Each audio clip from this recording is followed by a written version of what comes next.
Hey everybody, this is Dark Side of Lee here, and I just got some real big news. I don't know how anybody's gonna want to respond to this, but it seems that Grace Randolph has tried to break the internet again about some news about the what's going on with Jeff Johns and this whole thing about Zack Snyder, and also I've been hearing there's also some news you probably all know that it's been dragging around that that Jeff Johns was the one that basically screwed over Zack and went behind his back.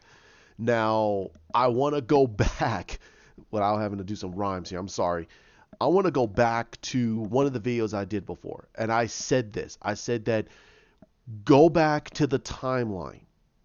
Go back to the timeline. Now, this is good because this all needs to come out. I say this numerous times. Someone needs to do a huge documentary about this. They need to. Right now, there's no way it can be done. There's no one going to be talking. There's too many NDAs involved, and there's no way nobody's going to start throwing people under the bus right now.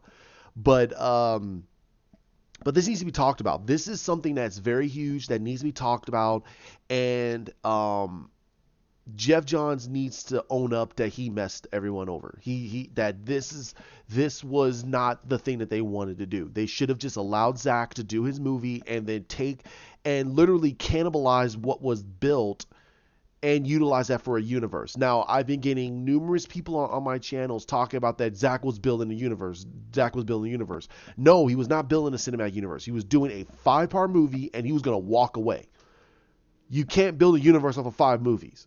Okay? What I'm saying is you can actually utilize what Zack was doing and build a universe off of the blueprint he was doing. They could have moved Superman slowly into a different position by giving him different levels of stories, not do a complete rehash and redo over. Take Wonder Woman in a little bit of a different direction. Aquaman could have been in a similar direction. We wouldn't be in this mess if they just said, you know what, stuck to their guns and move forward. I do blame everybody on what happened with Justice League, but I blame numerously Jeff Johns for what happened with BVS. BVS was already done. It was already come out. Somebody told WB what Zack was doing, and they told Zack to cut out those 30 minutes. No one's going to sit through a 3-hour movie. No one wants a rated R movie. BS. They want to be entertained, no matter if it's rated R or not. They by limiting creativity, you're going to stifle that level of creativity. By limiting Zack Snyder's movie, you just put yourself into a world of hurt. If that ultimate cut came out, I don't care what everyone says right now. That movie would have made them $1 billion. It would have been their first $1 billion success. It made $850 million. You're telling me it could make another $150 million more if it was a 3-hour cut? It would have made over $1 billion. I'm not saying exact amount. I'm just saying it would have made over $1 billion.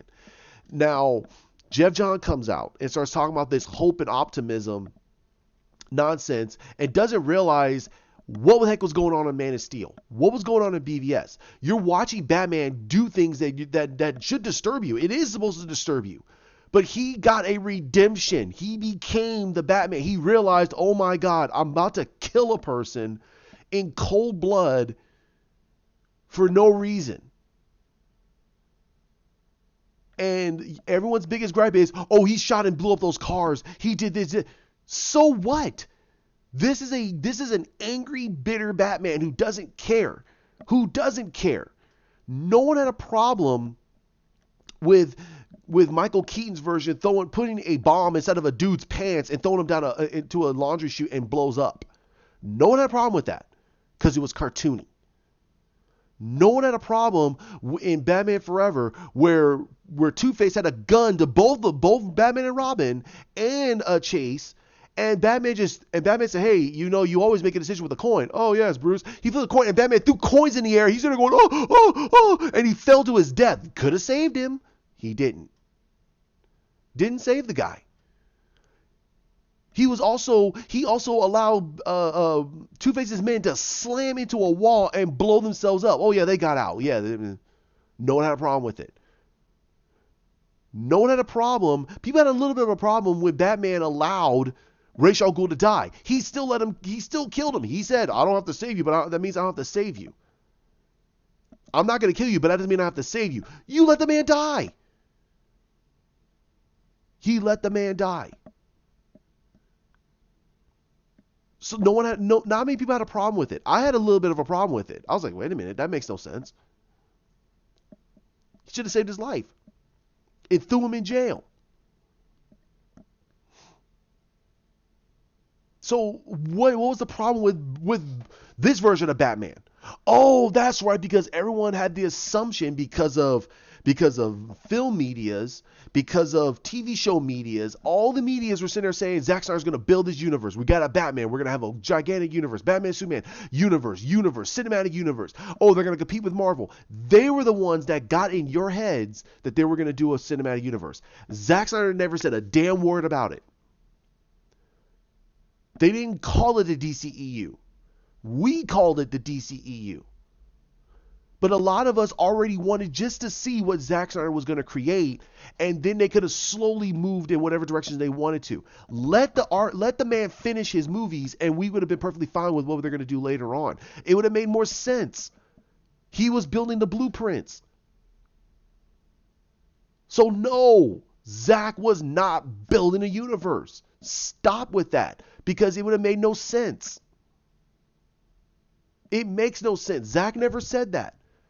Zack said it's very tricky to make a universe because everybody has to coincide with one vision. And that stifles creativity. He said that in an interview. Comic Movie Marks mentioned it. Freaking the Real Anarchy talked about it. Chris Wong mentioned it. All these guys mentioned it. I don't know if Film Junkie did. But all these bigger platforms said this, and it does make sense. If you guys like the MCU, look at what people are talking about with the MCU. Look at every movie. Look at it very objectively. If the rim shot comes at a particular time and you can call it, means that it's going by a formula. Successful or not, it doesn't matter if it's successful. It's a formula. That means that every one of these directors have to put those jokes at this particular time. So it hits that rim shot. It's a rim shot. It's the knock knock. Who's there? Who? Stop talking like an owl. That's a rim shot. That is a rim shot action. That's why we all say that the movies are exactly the same. It is the MCU formula. It is a rim shot action type of movies. Some people do not like it. I personally do not like it. They don't pay no attention to the characters. They don't take the risks that's needed. Zack took a huge risk killing Superman in a second movie without having to give him a second movie. It's a huge risk. But here's the reasoning why. He wasn't building a universe. He was doing a elongated story so we get the rise, the death, and the rebirth of Superman. That was the whole purpose of it. So how could he have built a universe? It wouldn't have made sense. Please, down below, do not say that he was building a universe. Zack would tell you no. He'll tell you no, I wasn't doing that. I was doing a 5-movie arc for Superman. This was Superman's story. Batman's story was already told.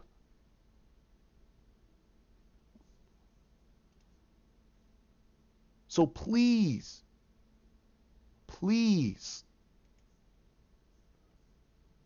let it go. Now the whole thing with Geoff Johns, I knew that this guy was a little bit shaky. When he talked about the fact that he felt that Zack did a wrong job with Superman and Superman needs to be more optimistic and hopeful, I'm sitting there going, wait a minute, I felt optimistic and hopeful looking at this movie. You had a child that was given to these humans who had the power to basically bench press the land that they stand on, who can basically shoot eye beams out of his eyes, and he was being humbled by these people because they were scared that people were going to come and take their son away, and they were trying to make him humble with his abilities in a very dark world. This is not 1938. You don't leave your front door open and go walk down the street. Not like that. It doesn't like that anymore. It's a very gray matter right now. Very gray. Some people do bad things for good reasons. And that's what Zach was trying to show to us. He was trying to show to us that can Superman be a hero in this world? And the answer was, yes, he can, but he can't be for this audience because this audience doesn't understand the scope of who Superman really is. Geoff Johns should have known that. But he was all sunshine and rainbows, stars about the fact of this could be their new Donner Superman. No, get rid of that. I'm not saying bury it. I'm not saying dismiss it. What I'm saying is it's time to slowly move on from Richard Donner. It is. It's slowly time to move on from him. Christopher Reeve has been our Superman for close to 50 years.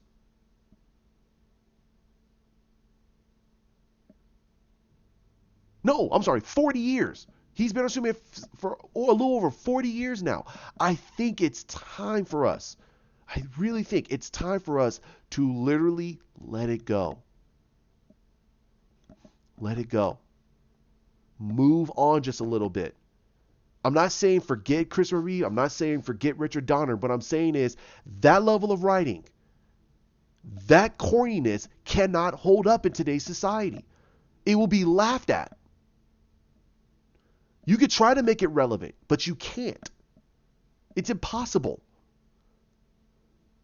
People do not act that way. They don't say Jolly G. Willikers anymore. We don't say that anymore.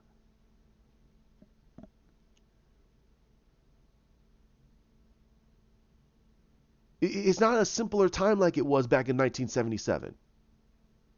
It's not. And I think I have a feeling if Christopher Reeve was still alive, he would say the same thing. He would say, this world can move on from my version of Superman. It's time for us to see what other people can bring forth to the table. If it works, it works. If it doesn't work, it doesn't work. But at least people can get something from that version. People love Tom Welling's version. People love freaking Tyler Hoechlin's version. People love George Newbern / Tim Daly's version from the animated version. And there are a lot who still love Henry Cavill's version of Superman. It felt like Superman. A confused person who's trying to figure out what to do with his abilities. And saving people's lives, regardless of the consequences. Which was the whole point of BVS, learning consequences for actions. And him learning from that. And that's the whole point of it. Not everything's going to be ending on a good note. That's not how a lot of the DC comics end anymore. Sometimes they end on a good note, sometimes they end on a very flat note, others end on a pretty dark note. But you're supposed to learn through these characters. That's what gives us raptured by them. Literally Batman looking at criminals as weeds? Are you kidding me? Batman believes in redemption. If he never believed in redemption, he never would have freaking put Joker in Arkham Asylum. He would kill him. He would snap his neck and walk away and wipe his feet dry on his dead corpse. He wouldn't care.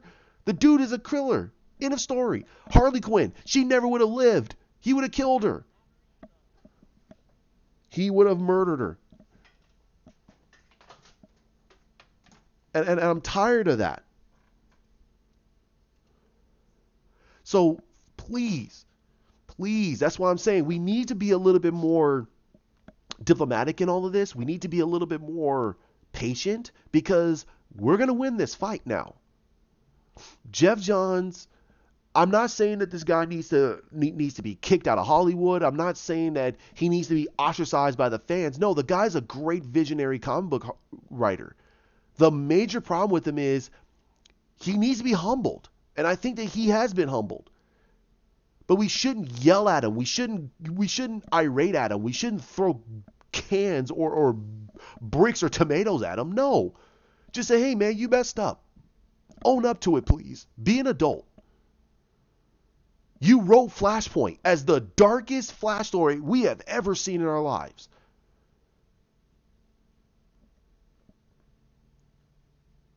We have seen a very dark version of the Flash. Wonder Woman. You turn Wonder Woman into a murderer. You turn Aquaman into a murderer.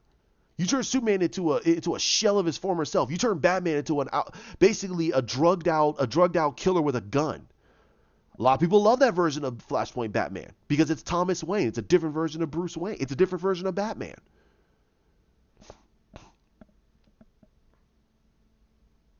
The Joker is basically Martha Wayne. He did a very dark storyline, and he expects basically Superman to be optimistic and hopeful.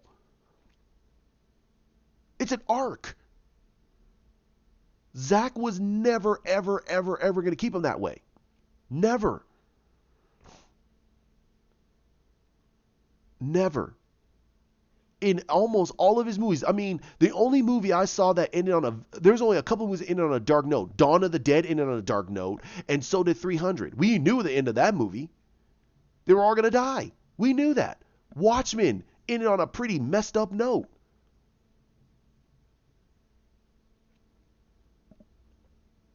But it's a learning experience.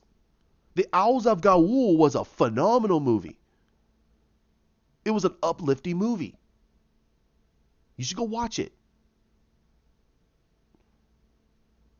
But I'm telling you, this whole situation with Geoff Johns, it's a good thing that it's being talked about, but it's more in the fact of who the heck cares now. I'm just saying I personally don't care. I already know. But if people don't know, let them know. Geoff Johns messed up royally.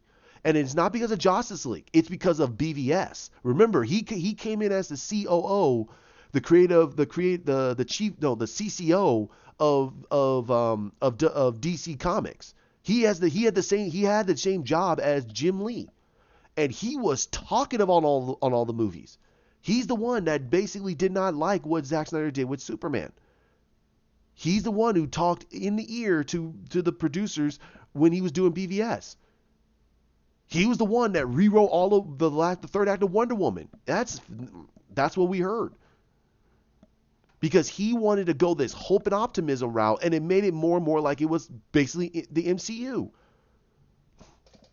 It makes me wonder what the heck that third act was going to be in Wonder Woman. It makes my head spin.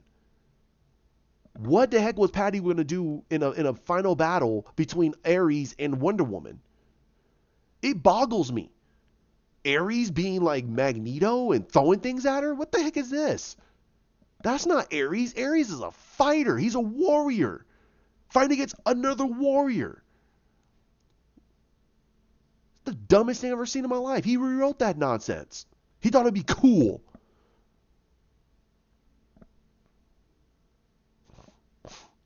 Oh my God. So I'm going to leave it there. I don't want to make this too long. But like I said, just let's be civil about this. And let's pass this off. What Film Gobbet did. Heck, if you guys want to pass off mine, that's great too. But please, let's just be civil. And let's also make sure that the people know what's going on. And let them know that, hey, Geoff Johns messed up since BVS. He messed up since BVS. I don't know what's going on with the whole thing with Stargirl. I heard it's going to be on the streaming service, and I heard it's going to be part of the CW. There's also news that they're going to do a new crossover for Flash for next year. It's going to involve that universe. I'm like, stop with these crossovers in other dimensions. Stop it. This makes absolutely no sense. It's dumb. Stop. You're going to open up another can of worms.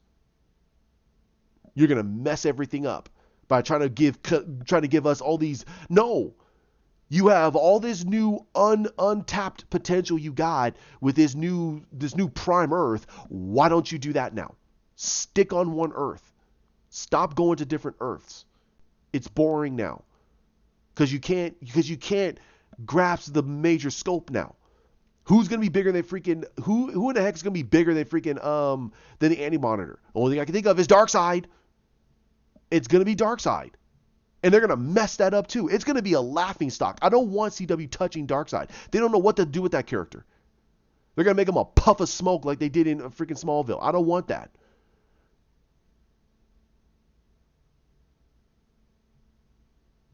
No, thank you. No, thank you. So I don't want them touching anything like that. Just keep on their Prime Earth. Let Stargirl be its own thing, please. Now, Geoff Johns, he had a big gigantic hand in it. I don't know how this show is going to handle.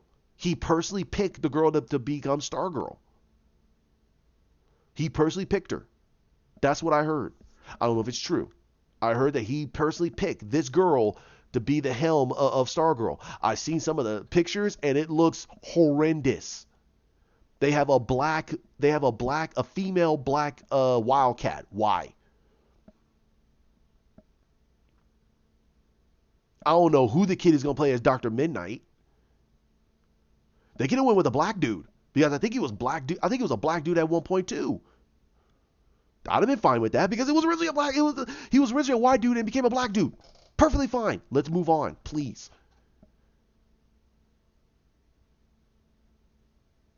Oh God. Okay, I'm gonna stop it there. Thanks for joining me. Like I said, like, comment, share, subscribe down below. Hit the bell. I don't want this to become a rant, but we need to literally get away from this whole situation with Geoff Johns. Let's move forward with the Snyder Cut. Let's try to get that information out there.